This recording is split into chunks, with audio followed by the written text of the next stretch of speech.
Hi అండి, అందరికీ నమస్తే. వెల్కమ్ బ్యాక్ టు సాత్విక వెజ్ కుకింగ్. ఈరోజు అలచందలతో స్నాక్స్ ఎలా ప్రిపేర్ చేయాలో చూపిస్తున్నాను. మనము ఫస్ట్ అలచందలు ఒక కప్పు తీసుకొని ఇలా ఒక పెద్ద గిన్నె తీసుకొని దాంట్లో నానబెట్టేసుకోండి. ఒక 6 అవర్స్ అన్న నానబెట్టేసుకోవాలి.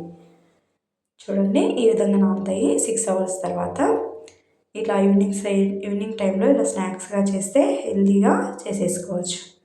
ఇలా నానబెట్టిన అలచందల్ని కుక్కర్లో వేసేసుకొని ఒక 2 లేదా 3 విజిల్స్ వచ్చే వరకు ఉడికించుకోండి.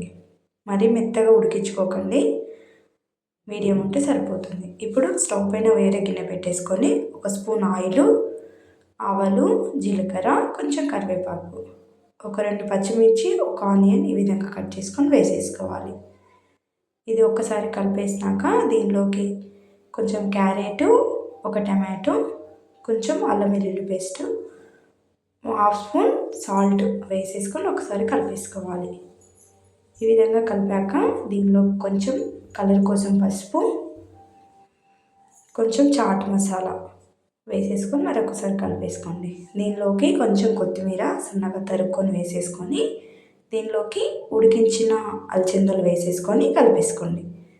కావాలంటే నిమ్మకాయ కూడా పిండేసుకోవచ్చు. ఒక హాఫ్ నిమ్మకాయ అయితే సరిపోతుంది. ఇలా పిండేసుకొని ఒకసారి మొత్తం కలిసేటట్టుగా కలిపేసుకోండి. అంతే అండి, స్నాక్స్ ఈ విధంగా చేసి పెట్టండి, హెల్తీగా తినేయచ్చు.